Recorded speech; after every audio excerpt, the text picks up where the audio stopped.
The year is 2023. PBS Plus has just launched, bringing the world's streaming services to 4,387. How can anyone be expected to go through all this content? Fear not, loyal passengers. Captain Joe Shoes and his first mate Mez are here to travel through space and time to bring you the best nuggets pop culture has to offer. Strap in. It's time for the JoeMeZ podcast. Hello, everyone, and welcome to episode 330 of the JoeMeZ podcast. I'm Mez, and my co-host, as always, is... I am the magistrate of Caravan City, Captain Joe Shoes from the JoeMeZ podcast. Yeah, you are, buddy. What's up? Gomez, so much feedback on our debut episode. That is, I shouldn't say debut, but our debut on YouTube last week. Ooh, fancy we are.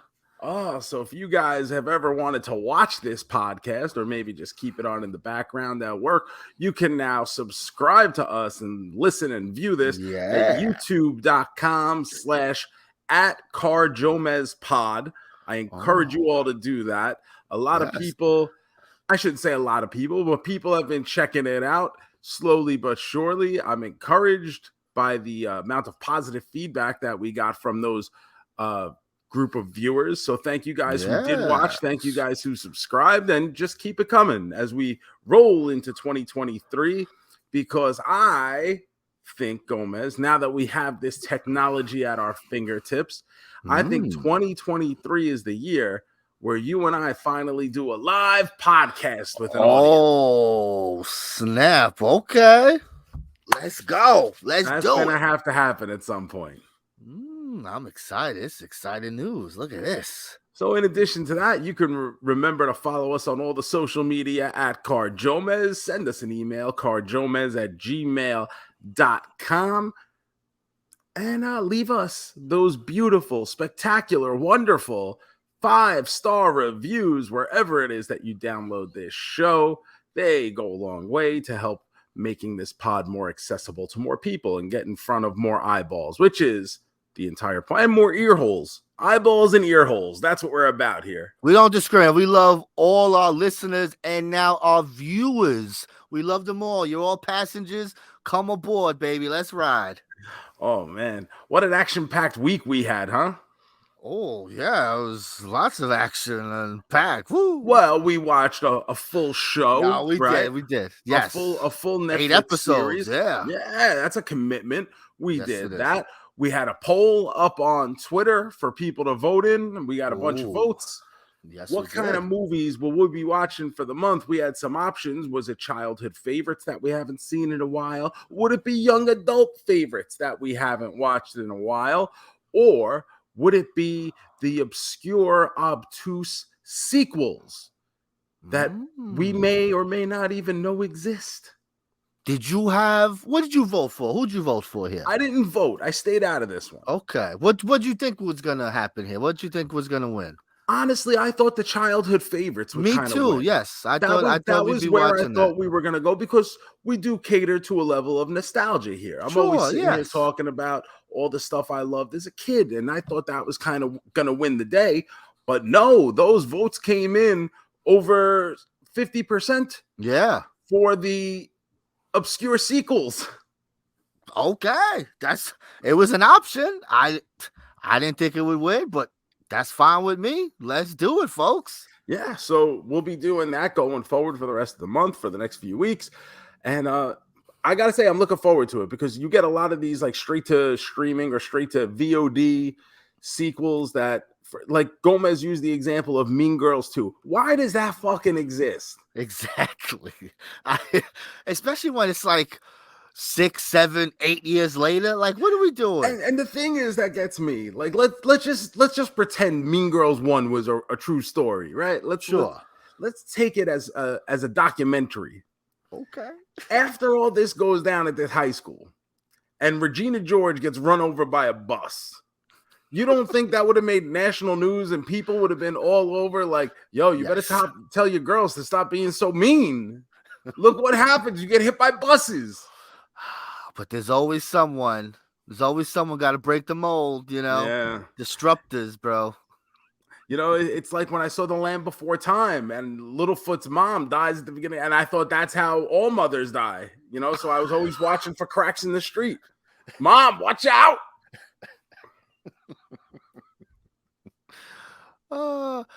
Most of those sequels, it seems, are usually like, let's just redo the movie again with new different cast. people. Yeah. Like, let's just try it again. I'm excited. There's a lot of choices, so I don't know what we should go for. We could go silly, we could go things we love. I wonder. Do we have silly things that we love? I think so. I think we could get some silliness here. I got a list here about. I wrote about 20 movies, okay. Just an idea. And we'll watch them all. We're gonna watch them all this week. I highlighted some of them, like Mean Girls, that I figure were like a definite that we're talking about so much. We gotta fucking see Mean Girls. Yeah, at this point we have to. It's like when we decided we had to watch The Beastmaster again, which paid off in spades. I mean, what an experience! It was the best. So I figured Mean Girls, and then so I'm looking at the list. I was thinking, what about we watch a Sandlot sequel? We love the Sandlot, right? No, we don't love this. Look at Joe. No, Here we go. No. I do love the Sandlot. Okay, but the idea of going back to the lot sequel, like I know it exists. I know there wasn't like a few years ago that came out like Sandlot fucking 21, where there's two of them. There's two sequels. There's one. Isn't one with Luke Perry? Yes. So there's one that's like 10 years later, which seems like it's just basically the movie again, because they're like, and a relative of the Beast lives in this house. So it seems like it's the same. But then there's a third Sandlot movie, which goes, and there's a little bit of time travel in this movie. But of course. As the main character, I don't know who the main character is. I didn't look that far, but they go back in time to their Sandlotting days. And looking at that cast list, there was some familiar character names from a previous Sandlot movie that we might love. So I think that's the one that we should we should watch. Oh man. We're watching Sandlot 3, not even number 2. We're watching the third one. Oh, and speaking of baseball, JoeMeZ, the news today as we record this, Carlos Correa will not be a New York Met. He is re-signed with the Minnesota Twins, 6 years, $200 million. So whatever the fuck is wrong with this man's ankle ended up costing him 7 years and $150 million. Is his ankle gonna fucking fall off in the middle of the season? Bro, at this point, you gotta look at this. What's wrong with he just played a full season. He was on the DL for like a finger thing, so that's like a freak thing. I don't count that, whatever. Yeah. But he missed a few games, but for the most part, been healthy throughout his career, and been a very good player, an all-star player, a World Series champion, and now all of a sudden the man's leg is falling off. It's insane. Two teams had problems with this. How often is it like you always hear, this guy is signed with Team X, pending physical, and that just feels like it's usually nothing happens. Once in a blue moon, you'd be like, do you hear about something like this? Let alone twice. But here's the thing. Well, the Mets, once you contact this guy because it fell through, what were you expecting? Were you like, oh man, that was really bad? Like, what are you doing? Well, at first, I think the first thought everybody had was that the Giants, this was like an LOL Giants moment. Like, oh, they had buyer's remorse. They're being way too cautious. Find a way to get out of it. Yeah. Finding little things. Okay. But then when the Mets started to have issues with it, and the Mets thing lasted, 3 weeks? I was going to say we signed this guy a month ago, bro. We're Correa watch, day 18. Like, what are we doing? That's what this became. Yeah. And once the Mets started having issues with his medicals, then it became like all of a sudden the Giants fans were like, oh, we're sorry, guys. Yeah, we're sorry, front office. We just thought you were being cheap fucks. So silly. I don't get it. Obviously he played with the Twins last year, so they have a better and deeper understanding of what's up with this guy, but they still got him for $150 million less than the original agreed upon price. And the years, they're probably more happy about the years that they don't got to pay this guy for fucking 13 years. I guess there was some kind of issue where they felt like the hardware holding his leg together wouldn't hold up for the long term. And the Mets tried hard to, I guess, renegotiate that deal. I heard, yeah, they tried to. And I guess they couldn't come to an agreement there. And the Twins got him for less than half the time that the Giants originally agreed to sign him for, at an agreeable price that, they're comfortable with. So, I mean, good for the Twins. I like seeing a team like the Twins get a marquee free agent like that.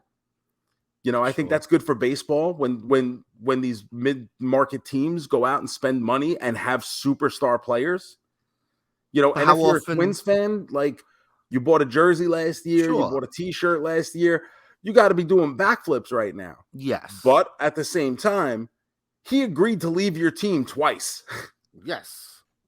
That's like, come on. My thing is, how often do these mid-market teams sign this guy and then, hey, Yankees, Dodgers, please take this contract off our hands. Yeah, I know. Yeah, he'll be a Met in 3 years? Well, no, he's got a full no trade clause. Oh, shit. Look at that. Yeah. His ankle's definitely fucking falling off, bro. No. So I remember, and we're going back about 15 years ago, probably even more at this point, when Vladimir Guerrero was a free agent. Yes, with the back, right? He had back problems. And the Mets didn't want to, the Mets were hesitant because of his back, even though it seemed like he wanted to be a Met. Yeah. And he signs with the Anaheim Angels and 10 minutes later wins the MVP and becomes a Hall of Famer. Yep. So, Carlos Correa will never have ankle problems again in his life. MVP next year, baby. And will go on to win 4 consecutive MVPs. I'm going on FanDuel right now. Putting in that bet. $5. Let's go. But just such a weird, basically the money he lost out on was Carlos Rodon's entire contract that he just signed with the Yankees. Crazy. Insane. I see the Red Sox decided to spend some money, finally. Signing Danvers. They gave a contract extension to Rafael Devers, but at this point, it's like, what are they doing? Who's playing with him? That poor guy. He got that money. Now he's like, what now, guys? Yeah. Can I get traded to San Diego now? To finish fucking 4th, right? Like, what are they? It's a tough division. The Blue Jays are still stacked. The Yankees, every time you think the Yankees are going to go on a downturn, they still make the playoffs every year. They're always there. Always competing. Tampa Bay is always in the mix. Always competing. They're always there. And you know what? The Orioles. Now the Orioles are coming, bro. Not that they're coming. I mean, this isn't going to be the year for that. But at least they show up and play hard baseball, Yeah, well. There's always a surprise. They weren't a doormat at the end of the season. No. Up until the end of the season, there was a shot, an outside shot, but they could have almost grabbed a wild card spot. Yeah, they were close. Which would have been, could you imagine? That would have been insane. But they were so bad. Come the trade deadline, the front office didn't want to add anyone and instead traded off like Trey Mancini and some guys like that. But I don't know. How do you feel about these extra wild cards now? Do you feel like if you're that close, you should take the shot, or do you? Yeah, that's the problem. Trade off because now everybody's in it. It's the same thing now with basketball because they got the play-in. So you're the 10th seed. You got a shot to be in the playoffs. So why are you selling those players that everyone's like, yo, Indiana Pacers? Let me get those players. They're like, nah, bro. We close. We don't want to do that. We'll rather finish the 8th seed. Say we won a playoff game, Say we did this. It's that's what sucks. But I mean, I guess it's fun, right? Because you get more teams involved. It's parity, right? Isn't that what we all want? We want parity in the league. I mean, I guess it's a kind of a double-edged sword because you want your good teams to. You want a juggernaut. You want someone. You want the best teams playing in the most important games. Yeah, but at the same time, you don't want these other teams to be out of it by fucking the end of May and then have empty stadiums all over the country. That's like the college championship yesterday. Everybody wants that Cinderella team until they lose by fucking 50-something points, bro. Was that what it was? I think the final was like 65-7. I'm not even kidding. It was something like that. It was like ridiculous, bro. There's no way. The national championship game. Yes. They snuck in one of these teams, TCU, a team that I used to play on the football game on Xbox because they were like a bad team. So let me just pick this random team and make them win the championship because they're the Horned Frogs or some bullshit like that. Okay, yeah. So they had a great year, and so they gave them a shot. They ranked them number 4. They won their first playoff game. They beat Michigan in a close game. And then they get to the championship game against the defending champion Georgia Bulldogs. And boy, oh boy, they didn't even show up, bro. Well, isn't that like kind of unfair? Because isn't that Georgia Bulldog quarterback like 35? Yes, he like went to community college. They came back to fucking school. I believe he is legit like 25, 26 years old playing college 65-7 was the final score. I told you I wasn't kidding. It was insane. I would love to see 65-7. I got to see the ratings for that because it was a blowout from the start. Like they were crushing them like 21 to something. Like they killed them. Not even competitive at 1 second. If you're on that TCU team, can you ever go out in public again? The transfer portal is insane in TCU this week. Everyone's jumping ship, bro. Who wants to? Come on. You see? So that's what happens. You want this 65-7. You want the Cinderella until they come and fuck up your championship game. This is what happens. Well, remember, this is going back probably 15 years again. We had the Hawaii Rainbow Warriors. The best, bro.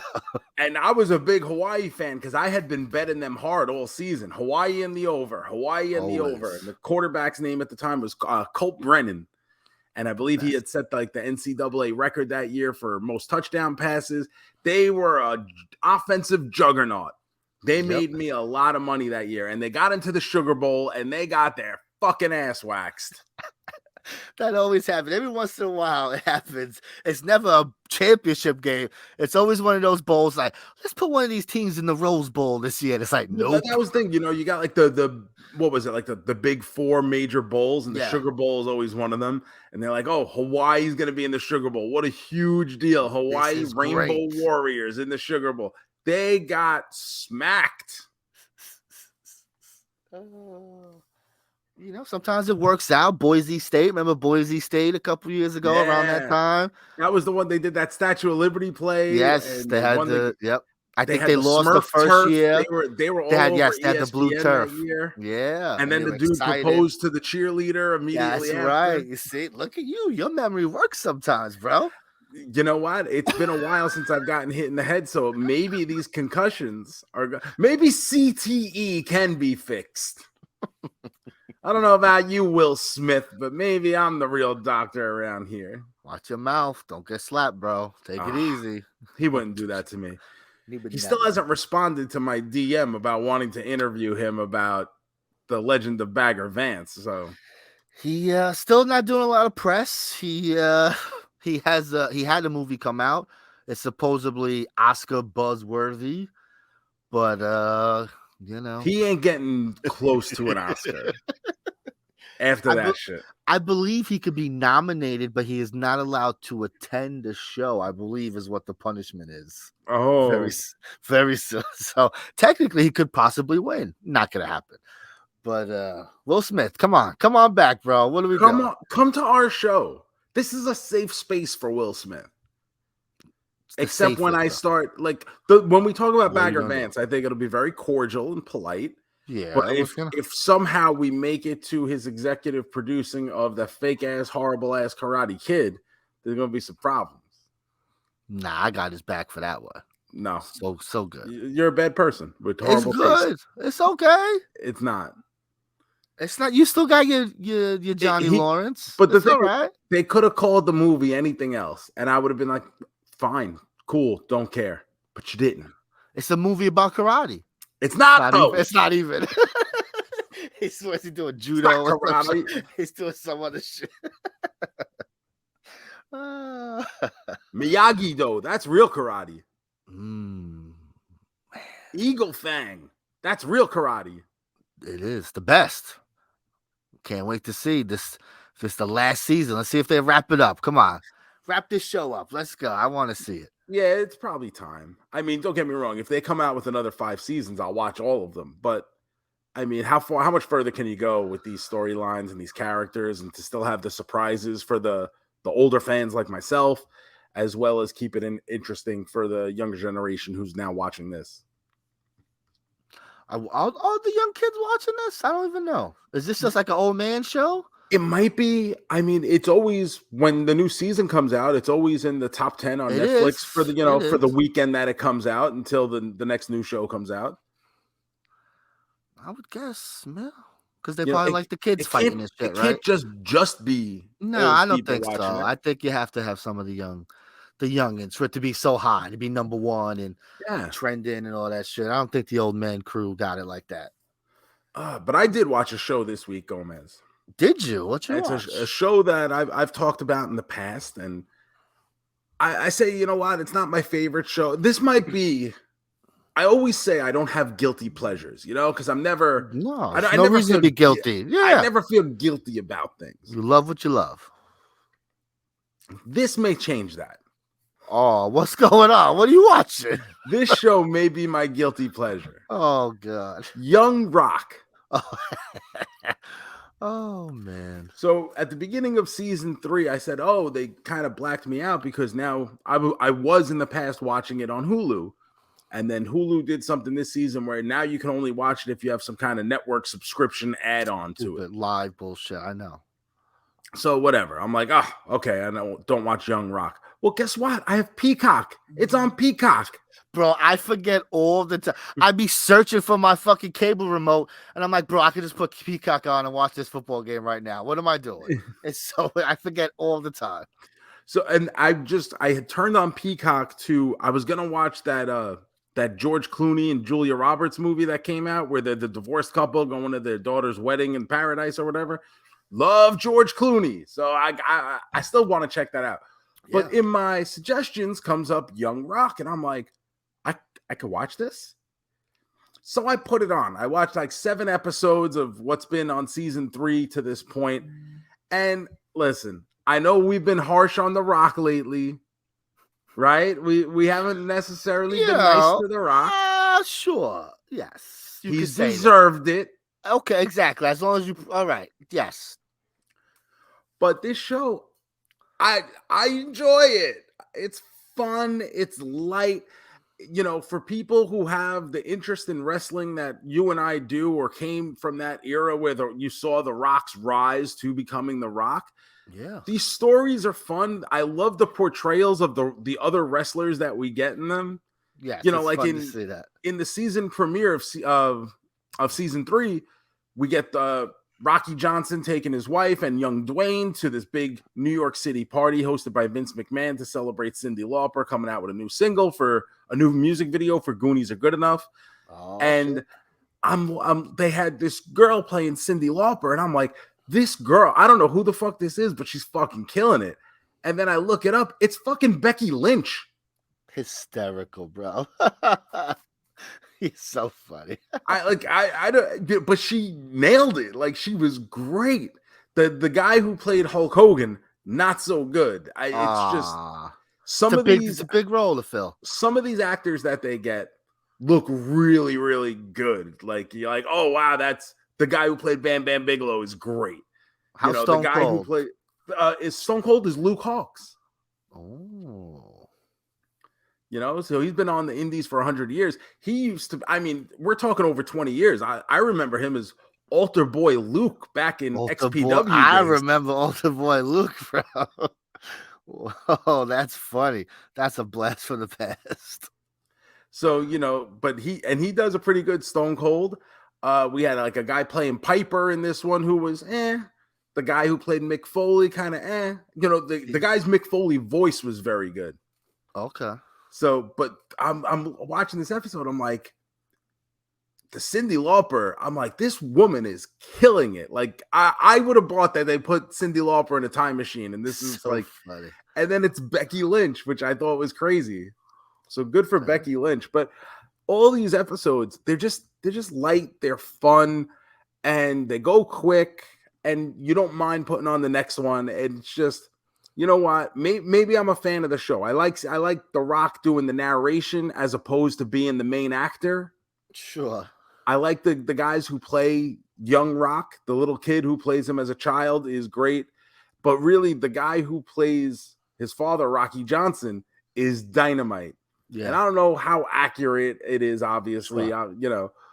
But the way he delivers some of these lines and some of these jokes, I actually really like Rocky Johnson. I don't know how he was. I never met Rocky Johnson. I never had any dealings with him. I don't know how he was as a person, any of that stuff. But in this show, for the sake of this show, I find him very endearing. So I think the guy playing him does a wonderful job. I hear the ratings haven't been good this year. So I heard it was one of the lowest rated network shows. Your show is in jeopardy, baby. So I hope, I hate to see something you love disappear. But you know what? When this show started, number one, we all said they're going to give The Rock a fucking series to talk about himself. And now we're on season 3 of it. So, it didn't fail. No, 3 years. Because I wonder how, because the story's progressing in time. Like, yes. So you're like the Attitude Era now. Like, so right now he's just kind of joined the Nation of Domination, and he's getting his footing with everything. He went through the whole Die Rocky Die thing, and now he just kind of joined the Nation, but it jumps around a lot. It's not being told chronologically. There's something happening in The Rock's real life, like to make him... he was running for president originally, and now that didn't work out.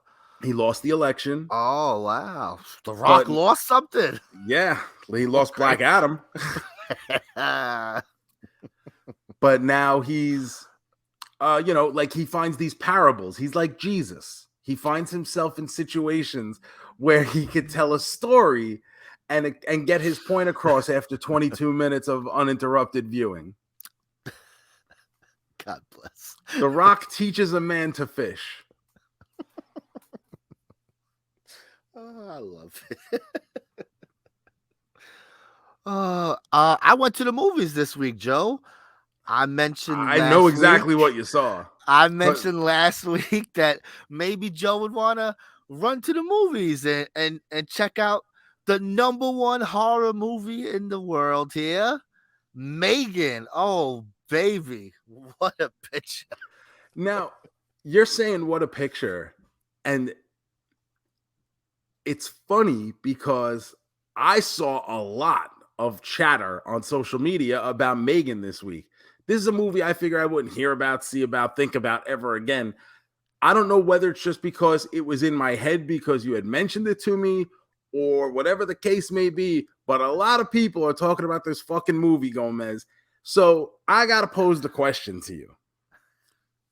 Do I got to go see this fucking Megan movie? So the movie is very memeable. It's got a lot of things that could be turned into memes. So I'm not as high on it as all the chatter. Okay. People are loving this movie. I liked it. It's a good movie. I wasn't bored with it. It was more of a movie than I thought it was going to be. Like, it's actually like a real movie. Okay. Talking about things and topics and stuff like that. And then it just like all of a sudden gets silly with the killer doll stuff, Mm-hmm. So I thought it'd be more silly all around. It isn't. But when it's silly, it's fantastic. It's wonderful. You'll enjoy it, But I think you would be like, it's fine. Like, whatever. You'll laugh at it. You'll have a good time. I don't think it's worthy enough for you to. So it's not, for a guy like me, I don't need to run out there and go pay if my. It goes on HBO Max. Yes, I would love for you. It's like an hour and 40 minutes, so it's not long. It doesn't drag. As I was watching it, I was like, oh, this movie seems like it's like a PG-13, and it was. I didn't know it was a PG-13 movie. Oh, What'd you think it was? I thought it was an R movie, Okay. right? So I thought it was rated R. So as I'm watching it and I'm seeing some of the kills and lack thereof, and I'm going, oh, that's interesting. Why did it, show that? And so that may have hampered my experience because I was expecting maybe something else. Yeah, a different expectation for it. And so when I was like, oh my God, it's fucking PG-13. So that's on me. But it's not like it's bad. Like I don't hate PG-13 movies. I just thought I'm gonna see this little evil robot bitch, slice someone up, and it's not really graphic like that or nothing. So where would you throw it on your main man standings then? I'll give it a 3. It's fine. It's a good movie, Okay. It's enjoyable. It's like I said, it's an hour and 40. Way worse ways to spend an hour 40. It's fine. You're not going to be bored. You'll laugh. You'll be like, oh my God, that was so fucking stupid. It's a good time to spend. So if you're into the genre, definitely give it a watch. But if you're like me, who doesn't really like horror in the first place, it could be skipped. That's what I'm getting from this. Yes. Again, I'm on the minority, it seems here. Most people are loving it, losing their shit on it. Me, I'm like, it's good, but not great. So check it out. It's #1 movie. It made a lot of money. It made like 30-something million, and they were not expecting that at all. So, no, it definitely seemed that way. Like a lot of people seem surprised by everything. I mean, it's not beating Avatar. Avatar is still killing it in the box office. What do you mean it's not beating Avatar? Avatar is still killing the box office, bro. Really? Yeah. I feel like the Avatar hype already dried out from where I am. It's not though. It's already almost 2 million worldwide. Like it's this 2 billion. I'm thinking 2 billion. I'm sorry. Yes, 2 billion worldwide. So it's already doing the profit. James Cameron has said, looks like we're gonna get that 4th movie. So 2 billion ain't what it used to be though. But it's not done yet. I mean, it's still got weeks and weeks and years to be re-released. So this movie is gonna make money. It's already, I believe, 10th all-time worldwide. Oh wow. Yeah, it's pretty crazy. Here's my question with that. When they do these lists, like Star Wars made this much, and Godfather made this much, and Titanic made this much. Now, is that in adjusted for inflation dollars, or is that just what it made in real day money? So it depends. Sometimes it's adjusted, sometimes not. Usually it's not adjusted. The adjusted ones usually go by like ticket sales, stuff like that. Mm-hmm. And so like you'll see something like E.T. up there high. Even Jaws is like, because it's been out for so long. Because even like Titanic was what, 97, so we're coming up on what, it's just over 25 years now, and you look at it and you go, oh, Titanic made $1 billion. Well, is that $1 billion in 1997, 1998 money, or is that $1 billion adjusted for inflation? I don't think Avatar should get, if tickets were $18 in 3D in 1998, maybe Titanic would have made. That was always one of the complaints, right? It's like, well, I mean, of course Avatar's the #1 movie. It's fucking $20 a ticket. You got to get 3D and the IMAX. Like, shit, bro. That shouldn't count. I get it. I agree. So Avatar, you're off the list. We've settled that argument here. Oh, you check out anything else, Joe? Just our big show this week. It was 8 hours of viewing time, so it did take up. It was a significant investment. Yes, it was. That's I think it's the #2 show on Netflix now. After a week at the top, Kaleidoscope. It's still crushing it. It's still there. So when you brought this up to me and I hadn't heard of it, the concept kind of bothered me. I was intrigued. Yeah. But I'm someone who likes a story. I want it to be told to me the way it's meant to be told, and then I can decide for myself whether or not I enjoyed it. Yeah. Obviously, with a show like this, you cannot speak about it without having seen the entire thing. So if you and I were to come on here and say, oh, we'll watch 2 episodes and come back, see if we'll stick with it, that it's not going to work for me, pal. No. Although, looking at our list, it actually would have worked out. We watched the same 2 first episodes just in flipped order. I found out that was interesting. You should put those up on the screen right now so everyone can see our order if they're watching on YouTube. Yes. We did post them on Instagram and Twitter. We'll repost them again. I'm still intrigued by this. The fact that you have the idea to make a show like this, and then you write it out. Now it is a heist series, so Yeah. You kind of know where it's got to go or where you want it to go. Yeah. But then have to make it in a way where the next episode isn't reliant on what happened in the episode previously, which is what normally happens in serialized television nowadays. And this show does a good job where it doesn't really spoil something from another episode. They'll talk about things. There is still cliffhangers, but there's things that you don't know until you watch one specific episode to see something. So it's very interesting how they pulled that off. I found that very interesting. So I'm just going to go through my order quick. I just pulled it up. Yeah. So I started with, now each episode is, the title of the episode is a color. Kaleidoscope, we're seeing through the colors. So I started off with yellow, which was 6 weeks before the heist. JoeMeZ started off with green, which was 7 years before the heist. And then his second episode was yellow. My second episode was green. So after 2 episodes, JoeMeZ and I had watched the same thing. But I will say, after viewing just yellow, I would have had no qualms about not finishing this show if I wasn't enjoying it.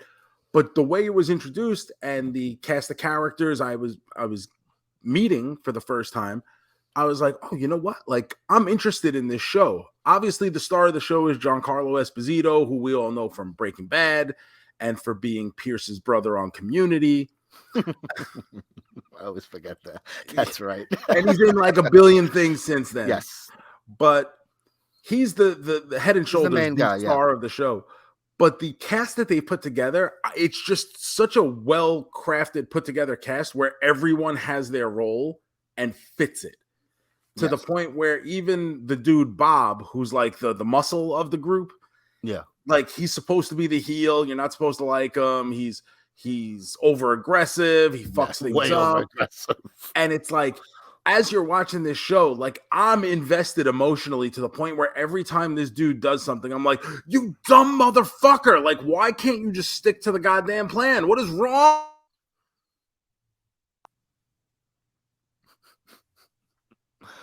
Oh, he was so aggressive. Every time he's always yelling. I'm like, bro, take it easy. What are we doing? What are we doing? Like, there's no need for this. We don't need this kind of negativity in our lives.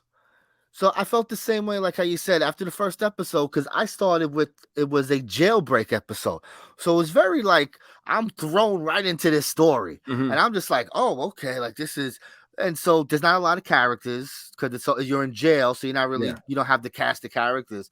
And I was into it, but I wasn't like itching. I was like, okay, all right.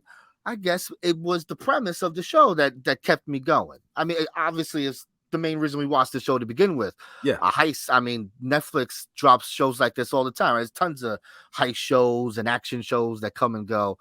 But this was all about the gimmick. Like I said, I saw people talking about the gimmick. And then when I went to see it, I saw it was number 1. So I was like, oh, okay. They released it New Year's Day. So I think that helped, right? There's nothing going on. Yeah. You see this show where everyone starts with episode Black, technically, where they explain how the show works. It's like a 30-second thing. Yeah. Not even. Yes, it's like a minute where it just explains. And then from there, they do a random list. As you see, our lists are different.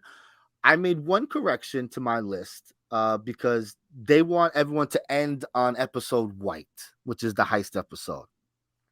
I decided to pull an audible here, and I said, I want to see when I watch the heist second to last, so that when I talk to you, I can hear how it was seeing it in a different thing. You know what I mean? Oh, wow. So our first 6 episodes are all about getting the heist together. Right. And then our last 2 episodes are the same, but flipped. You had the heist. Yeah. I went pink and white. Yeah. And you went white and pink. So pink was 6 months after the heist. And then, the heist. So I wanted to see how that was. So before we get to the heist, how was it leading up to the heist episode. So there's 6 episodes we watched. One episode is the day after, right? It's like a couple days after the red episode. Oh, the red episode is the morning after. Yeah. So yeah. So everything else is weeks, years, months before. Yeah. So you got 6 weeks before is yellow. Green is 7 years before. Blue is 5 days before. Orange is 3 weeks before. Violet is 24 years before. Crazy. Red was the morning after. Pink is 6 months after. And then white is the actual heist. Yes. So in those first episodes, how did you feel leading up to the heist? You say you like these characters. Did you care about the heist that they were doing? Did you? I grew to care about it Sure. as we went along. As I became more invested in the characters and they were more fleshed out and their relationships better explained, because even like you would think, okay, like we're going chronologically, yeah, and everything is being fleshed out. Okay, yeah, now this makes sense. This person knows this person through this, and this is what happened. But then like getting it from a different angle, I don't want to say that it made a difference in the way I appreciated it, but it didn't detract from it, and I still was like being able to follow the episode. I didn't find it hard to follow, even with the jumping around, the back and forth. And I found myself getting more and more into the characters. So even the big bad, I guess you would call him in the show, Salas, who is, who they're robbing at the end of it. Yeah. Like even him, I'm like, I want to know about this guy. It's very interesting. Yes. So when you get the one episode that's 24 years prior, I'm like, oh my goodness, wow, okay, cool. Like, and I felt like a lot of these revelations, like as they were popping up, I'd be like, oh, it was like those moments for me. Yeah, I think it definitely works better that way, right? If you saw that 24 years before episode first, it's different. Yeah, now you have a reason to not like this guy, and then all of a sudden, oh, I understand. So the gimmick, I think, works perfectly. I think that's the strong suit of the show, is that they were able to do the episodes where, like I said, they don't spoil anything going forward. They drop nuggets, but you're just watching this one episode. Just this is it. This is all that matters here. Nothing else. They might drop something. Oh, that happened last time. No, but this is it. And I think they did a great job making you want to see the next episode, even though you have no clue where the episode is going. Because you're watching something, they're playing the heist, and then you're 24 years later, you're like, normally you're like, oh man, I thought we were getting to the fucking heist. Let's go. But they hook you. So I think it was a very good episode, very good series in that sense. The gimmick worked. I couldn't believe it. The gimmick worked. I didn't think I was going in. I was very apprehensive about this. I'm kind of a stickler for the way I like being told a story. And I didn't think I was going to enjoy this. I ended up really, really liking this, like a lot. And like I said, I thought there were things that kept you wanting to watch more, because you'd be like, oh, well, now I got to see what happened, like what else they got for me, because it's not necessarily what happens next. It might be before, it might be after. Exactly. And so that's crazy. There's little Easter eggs about stuff that I was picking up on. So the guy, Bob, for instance, is talking about like, oh, when this is over, I'm taking my money and I'm going on a beach with pink sand. And, obviously we've been talking spoilers. So if you're still with us with, up until this point, then, you know what's coming. When he gets killed, he's bleeding all over the sand and the sand turns pink. And it's like, oh, he's on the beach with pink sand. And, when Leo is Giancarlo Esposito's character, when he is killed, was it 6 months after the heist or whatever, it's where, okay, who is this guy? Who is sneaking up on him? Who is killing him? And then there's that episode prior where Salas, during the heist. In the heist, yeah.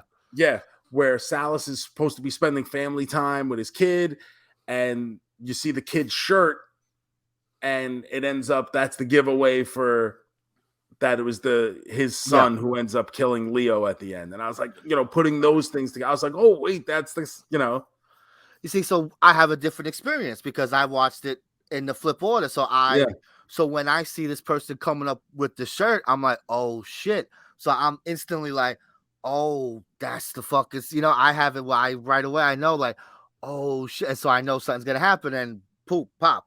See, when I watched it, I'm going, but who the fuck was that? Exact. See, so that's why I wanted to see. So that worked out great. See, I love that. So that's a lot of fun. That's the only problem is you have to watch the whole series. You can't really spoil anything because my episode 1 is your episode 8 and vice versa. Yeah. Like I've been saw that episode. So that's the only thing. It's a commitment, of course. It's 8 episodes. They're all about an hour. One episode's 35 minutes. I believe the red episode is like 35 minutes long. I think you're right. Everything else is 40 to 50 minutes. So, it's going to take you 6+ hours to finish it.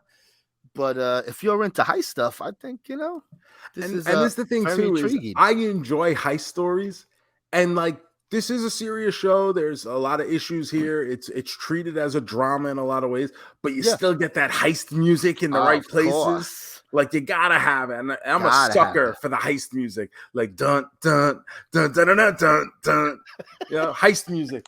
I'll play some for you right now. Oh, the guitar is back. There we go. Heist music. Yeah. I'm a sucker for that shit. Like whenever you hear that music, like, and Rick and Morty did an episode on this like last year. They did their own heist thing where everyone turns around and is like, you son of a bitch. I'm in. Like, give me more of that. You need. I'll take all of it. Put it in a bowl and give me a spoon because I'm eating it up. Love it. So I was going to ask you if you were into heist movies, because being into heist movies, I think would make you, like this show. And because I love heist movies, that's one of the reasons I chose to watch the 6 months after, because part of the heist is always the after the big heist. You always want that afterwards. You can't just end on the heist. Correct. Like the way the heist ends, I would be like, okay, like it's a very interesting to want to end your show on that particular thing. I think the 6 months is a perfect way to end it. It's fitting because you tie up all the stuff, because a lot of shit goes down in that 6 months. People die, so like you're seeing a lot of your favorites are dead. That could be your second episode, so that's kind of that. Wow, yeah, that could be. If I would have seen that, wow, now that's making me think. That's really got my gears spinning, because what would I view this show as if I saw that 6 months? Now, by any chance, do you know if they're showing that one as the next to last episode because you just flip-flopped them at the end yourself, right? Yeah, I flip-flopped it at the end. Yeah, so I'm not sure if it's always right before. I got to see, maybe. Yeah, see that? I don't know. But like, had I seen that episode third, how would I view this show? That would be crazy. It's crazy. Because even the day before episode, the red episode, they allude to things that happen in the heist. They mention that, RJ and Bob, they're gone, but you don't know. They don't know if, they don't make it like, oh, they're definitely dead. Like, you don't know. Like, stuff happened. The shit happened. So watching that in your first episode, that's not bad. You're like, okay, all right. But, that would be 6 months crazy. Later, that's the pink episode. The pink episode. I don't know if you see that second or third. I don't know that it has the same effect because you barely even know these characters, I think, to get you to feel invested in everything that's going on, because like you said, there's a lot of shit going on. I think it almost has to be saved till the end. That was my complaint with starting with the jail episode, is because I'm thrown into it. There's not a lot of, like, people are coming to visit, and I'm supposed to know, like, oh, he's so angry at that guy. And I'm like, well, I don't know. I'm only got 2 characters here, and they're just trying to break out of jail. Like, that should be like because then it also ends with he goes sees his daughter after 27 years, Yeah. So it's like, oh, like that would have been a little more emotional if I saw that 4 or 5, not 1. It's just like, oh, okay. So I had yellow first, and I felt like, honestly, it was a really good entry point. Like, I didn't feel like there was too much going on already. I felt like the characters were introduced at a good pace, and because they're like going into the heist and stuff. Yeah. So I kind of felt like maybe I lucked out in a sense that I had this episode first and had a good entry point, to kind of draw me in. And like, because after the first episode, I was like, all right, like I'm on board. I hit play right away. I want to see episode 2. So I'm very curious, passengers. Please let us know what you thought if you watched this show, because I'm very curious to see how it works. Because maybe starting with the 24 years before, maybe that kind of messed up your experience there. Yeah, get down in the comments under this YouTube video, or hit us up in the more traditional ways that you have been doing for the past 5-6 years. And we'll respond, because we respond to everything. Yeah. And we love the conversation. We watch this stuff because we want to talk about it. You take the time to talk to me, ask me something. Why would I be rude and not reply back? Come on. We're all friends here. Like our man Sunil, who tweeted that he was listening to us at work today as he was sweeping the streets. Yes. Thank you for keeping the streets clean, Sunil. Stayed out of gangs and now cleans up the streets. God bless him. No one does it quite like Sunil 187. But yeah, look, JoeMeZ, why don't we hit a little music? Oh, hitting it. Are you a man? A double main man? Are you a man? A triple main man? A man? A quadruple main man? Are you? All right. It's main man standing times, Joe. Kaleidoscope, Netflix, original series. Where's this fall on your main man standings? Listen, I really like this, especially by the end. I had a very great viewing experience. It was a lot of fun. It kept me engaged. A lot of times when we do these shows, or when I watch anything in general, it's not necessarily anything just for the podcast, but you always checking your phone or doing something else. Maybe I'm doing something and just have it on as noise in the background. With this show, I felt like it really drew me in and kept my attention. So I'm going to give it a quadruple main man, 4 stars. I really, really liked it. Oh, love to hear that. I'm going to go 3.5 main men here. Had a good time with it. I didn't love it, but I was always interested to see where it went next. But also, was it because of the gimmick? Because I didn't know exactly where they were going, so I had to see what was happening next, But I enjoyed it while I was watching it. Not like I was like, oh, I gotta watch this next episode. But that's part of the storytelling too. I mean, that's the hook of the show, and that's the method they're using to get this across. So I think even if it is part of the gimmick, gimmick's draw, baby. That's it. That's why we watched it, because of the gimmick. Yeah. Do you think they'll do another season where they tell another story? It'll just be like this. I think with this, maybe not the same guy, but I think there's going to be a ton of copycat type series following up after this. It does seem rather successful. Like you said, it was in the top 10 on Netflix. I believe it still is, in all honesty. Yeah. So I would not be surprised at all if we start seeing a bunch of copycat. Because it's definitely an interesting way to tell a story. And I would want to see another story told in this way to see how it works. Yeah. Maybe not a heist. Maybe something else. I think a heist is actually probably one of the better things you could do this with. Because you're leading up to something. Yes. Could there be, what else could you, That's the thing. Like, can you do it with just like a hospital drama? Like, I don't know that you could. But then again, I'm not trying to, to write it. You always have to have some kind of big event, I guess. Like someone has to die or something, so it leads to, oh my God, who killed this person? Kind of like White Lotus. That's kind of how that starts, where it's like someone's dead and somebody. Like, could you do a mafia series about in this style? Maybe that's something you could do it with. An action movie where like there's like some terrorist plot. And so they have to, like 24, right? They gotta try to stop that thing. Interesting. Remember 24 as well was like an astonishing concept at the time. Yes, too, it was a gimmick, of course. And I was hooked. I was all about season 1 of 24. I thought that was a great show. Love 24. I mean, it kind of lost the appeal for me by the middle of season 2. I think I did 3 seasons. I think I did. That was a lot. It gets crazy. Well, it just became like, all right, like how many horrible days can this single man have? And it's not even horrible. It's like they jam so much shit in that 24 hours, bro. It's like, holy like, shit. I would have loved to see like season 2 be the very next day where it's just Jack Bauer in bed. Like, it's just a full like 6 episodes of him just laying in bed, and like every now and then you see him like roll over. He sending calls to voicemail, just not today. Not today, you know, like moving the pillow around, like just Jack Bauer asleep. Let the man get his rest. Love it. All right, well, we had a successful first viewing of the year. That's good. Let's keep it going. Oh, what are you thinking about? Well, we're gonna start our oddball sequels, whatever we're calling it here. So, what are you pulling out of the bag of Mez? Oh my god, my cockpit just shook. Sorry.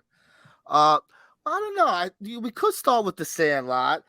I'm trying to see, because like I said, I had a list here of a couple movies that like if there's a Roadhouse 2, don't you think maybe we should watch Roadhouse 2?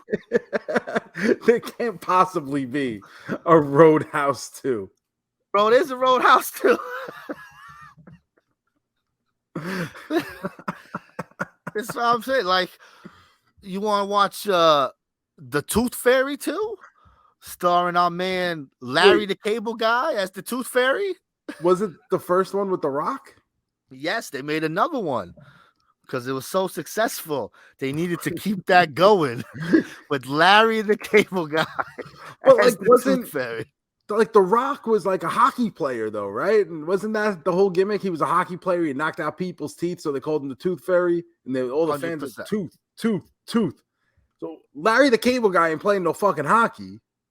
Maybe he's just the real Tooth Fairy. I don't know, right? Because wasn't that the thing where he's like, he goes to be with the real Tooth? I don't fucking know. Oh my god. There's movies like do you know there's a Christmas Vacation 2? No. This one's I believe Cousin Eddie is the main character. Like the real Cousin Eddie though, or? Yes, the real Cousin Eddie. Christmas Vacation 2. Cousin Eddie's Island Adventure. That is the name of this. Unbelievable. There's so many choices, Joe. I don't know. But here, one of my problems with this topic here is a lot of these straight to DVD movies are very hard to find. Kind of hard to find. So we're gonna be probably twitching it up here, depending on what movies we do. Do you know there's a Showgirls too? No, but I'll be honest, I'm interested. I'm interested. Let's see. Let me look. Because I'll tell you what, when Showgirls 1 came out, I want to say I was like a freshman in high school. So the idea of being able to see Jessie from Saved by the Bell as a stripper was like, I was all in on Showgirls. Of course. And if you're telling me that there's a part 2, I am also all in on Showgirls 2. I love it. Let's see where Showgirls 2 is. Let's see. Oh, it is available. It's available to rent. I would buy. You can rent it on YouTube for $1.99. That's worth it. So after you're done watching this episode on YouTube, head over to Showgirls 2. Ours is free. You get that for $1.99. Everybody goes home happy. Oh, you want me to pencil Showgirls 2? I'll throw it on the Twitch if anyone wants to. Yes, to really watch it. Showgirls 2. Okay, we're going to start our month-long crusade of watching these what the fuck sequels with Showgirls 2, Pennies from Heaven. That is the name of the movie. That's even more reason to want to see this movie. I don't know who stars in it, But I was gonna say there's got to be some like absolutely like 80s heartthrob on the down. Oh, let's see real fast. Real quick, I'm gonna say no, but I just look at real fast. I bet you there's gonna be someone towards the bottom of that list. All right, so that's Yeah, pencil it's it out. probably someone on the bottom who actually ended up doing a lot more. What year was this from? Do you have that in front of you? This is 2011, I believe. Oh, that was a good year. Yes, 2011. Holy shit. This movie is 2 hours and 25 minutes. What? What the fuck? How the fuck did you squeeze 2.5 hours out of Showgirls? Who wrote this movie? Holy shit. This is going to be... This might end up being one of the great weeks in the history of the JoeMeZ podcast. Oh, goodness gracious. Folks, Showgirls 2, Pennies from Heaven. It's available to rent on Amazon, YouTube, iTunes, everywhere. And I'll try to throw it up there on the Twitch. So once again, that's twitch.tv/MEZ movie. Hopefully it'll be up there. Obviously, follow along with us on social media. We'll be posting about it. So fucking fun. Oh, what a way to start Showgirls 2. But before we get there, JoeMeZ. Oh, baby. Let's wrap this one up. It is now time for the big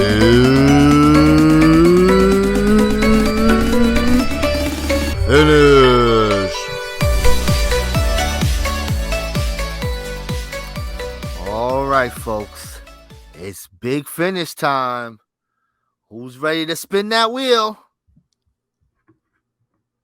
Let's go. Spinning it.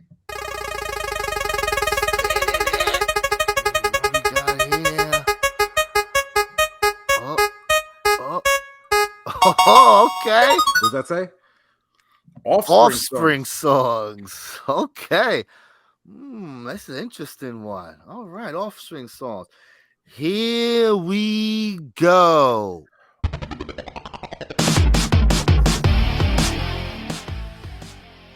So that album, Smash, is one of my favorite all-time albums ever. It was at like that very like adolescent time in my life where it was like I was kind of just finding myself and my niche in music. So I would listen to that like on loop, and man, that still holds up in a lot. There's so many good songs on that record.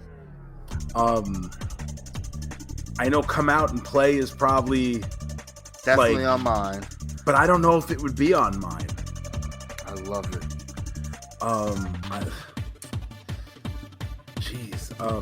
Okay, so number one for me is going to be a song on the Batman Forever soundtrack. Oh, Swerve. Called Smash It Up.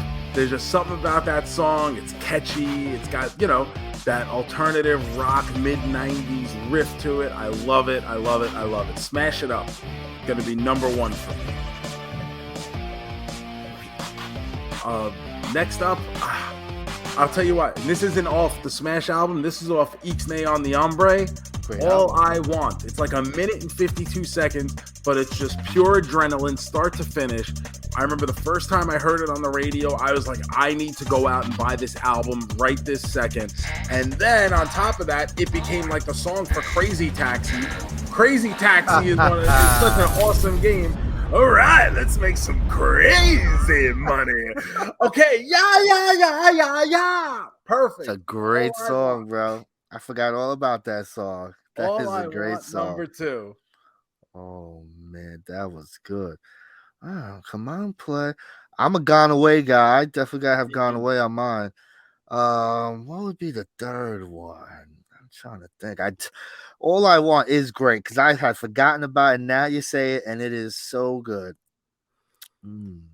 There's a song on Smash called What Happened to You? It's, kind of a deep cut. It wasn't a single or anything, but it's got this fun, bouncy beat to it. I don't know if that would make it for me. I'm probably going to have to go with a little chalk at this point and say off the Americana album, The Kids Aren't All Right. That was a big hit for a while. I really enjoyed that. Yes, it was. I'll go my last one here. We've definitely gone over in the time. Is let's go with Gotta Get Away. Boom. Yeah, I can see that. Gotta Get Away was a good one. Love the first album was great. I love Ixnay on Hombre. Americana, okay. Couple songs on there. That was the end of Offspring for me, was that third album. Kinda, yeah. I've seen them live. Have you seen them live? Oh, I don't think I have, actually. That's one of the few bands that never. No, I don't think I have. They do not sound great live. Okay. But it is a fun show still. It's a fun show, a lot of energy and stuff. There's a lot of energy. I mean, I haven't seen them. It's been a while, so I don't know how they are because they're even older than me. Yes. But a lot of energy, and there's a lot of songs where you pop up, like you forget like how many, not necessarily major hits they had, but just even like regular radio rotation. Yeah, looking at that album, I was like, oh yeah, that one. I was remembering songs that I haven't thought of. There's a lot of songs where you sit there and you're like, oh yeah, like, oh, I forgot about this song. So it becomes a very enjoyable show because there's a lot you end up singing along to. I could see that, definitely. All right. What a fun episode we had here, Joseph. Yeah, I had a great time. Hit them with them plugs. Thank you guys for watching. Thank you guys for listening. If you're watching on YouTube, please remember to click subscribe. Get down in the comments. Tell us what you thought. Certain parts you enjoyed. Tell us what you thought about Kaleidoscope if you've watched it. Tell us what you'd like to see us watch. Make sure you click like. Make sure you share it with your friends. That would be helpful. If you're listening, thank you guys as always. Remember to subscribe wherever it is that you're listening to this podcast. Leave a 5-star review. Follow us on all the social medias at JoeMeZ. You can buy my t-shirts like this special Captain's Log t-shirt on ProWrestlingTees.com/JoeShoes. Check out my food reviews, couple new coffee creamer reviews up on my YouTube, YouTube.com/JoeShoes, and all my social media at the Joe Shoes.